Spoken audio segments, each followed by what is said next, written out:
ఉండదు, మీరు వెళ్ళిపోవడానికి కారణాలు అనేకం ఉండదు. కానీ ఎవరైతే అవకాశం ఇచ్చారో, ఎవరి దగ్గర అయితే పనిచేసామో ఆ పార్టీ మీద మనం మాట్లాడడం అనేటువంటిది అది సరైనటువంటి పద్ధతి కాదు. మనం కూర్చున్నటువంటి కొమ్మను నడుపుకున్నటువంటి సంఘంగా తయారవుతుంది. మిమ్మల్ని టీటీడీ బోర్డు మెంబర్ చేశాడు, పార్లమెంట్ సభ్యులు చేశాడు.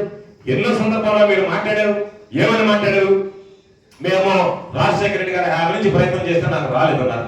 తెలుగుదేశం పార్టీ గురించి మాట్లాడుతున్నారు, చంద్రబాబు గురించి పొగడుతున్నారు. 2 సంవత్సరాల తర్వాత చంద్రబాబు నాయుడు ఓ అంటున్నారు. బహుశా అందరికీ తెలుసో తెలీదో, లేకపోతే ప్రభాకర్ రెడ్డి తెలుసో, కానీ ప్రభాకర్ రెడ్డి గారు తెలుగుదేశం వైఎస్ఆర్ కాంగ్రెస్ పార్టీలో ఉన్నాడు 2014లో. ఆ తర్వాత తెలుగుదేశం పార్టీలో చేరాలని నిర్ణయించుకున్నాడు. ప్రెస్ మీట్ పెట్టాడు. రేపు చంద్రబాబు నాయుడు వస్తున్నాడు, నేను తెలుగుదేశం పార్టీలో చేరుతున్నానని ప్రకటించాడు. ఆ రోజు చంద్రబాబు నాయుడు రాలేదు మిమ్మల్ని చేర్చుకోవడానికి. కారణం ఏమిటి? మీరు ఆ రోజు పార్లమెంట్ సభ్యులు కాదు, మీకు రాజకీయ పలుకుబడి లేదు. రాజకీయంగా మీకు ఉండేటువంటి బలం కానీ ఏది కూడా చంద్రబాబు నాయుడు అర్థం చేసుకోలేకపోయాడు. జగన్మోహన్ రెడ్డి గారు మీకు టీటీడీ బోర్డు మెంబర్ ఇచ్చాడు.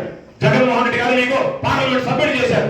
ఈ 2 పదవులు మీ దగ్గర ఉన్నాయి కాబట్టి 2024 ముందు మేము పార్టీలో చేస్తామంటే నేరుగా స్పెషల్ హెలికాప్టర్ వేసుకుని వచ్చి కలుపర్తి పనులు దిగి మీ కళ్యాణ మండపానికి వచ్చి మీకు కట్టవలేశారు. అది మీకు జగన్మోహన్ రెడ్డి గారు ఇచ్చినటువంటి విలువ, గౌరవం సమాజంలో అనేటువంటి విషయాన్ని మీరు గుర్తుంచుకోండి.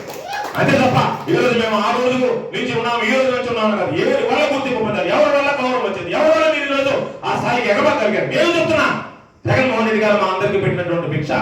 జగన్మోహన్ రెడ్డి గారు బీ ఫార్మే బట్టి 2 సార్లు శాసనసభ్యుడు కాగలిగారు, మంత్రి కాగలిగారు. మహానేత రాజశేఖర రెడ్డి గారు బీ ఫార్మసీ జిల్లా పరిషత్ చైర్మన్ కాగలిగాం.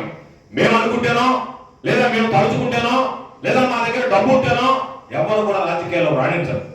రాజకీయాల్లో రాణించాలి అంటే ఓర్పు ఉండాలి, నేర్పు ఉండాలి, ఓపిక ఉండాలి, శాంతి ఉండాలి, సహనం ఉండాలి, ఎదుటివారు మాట్లాడేటువంటి మాటలను స్వీకరించగలగాలి.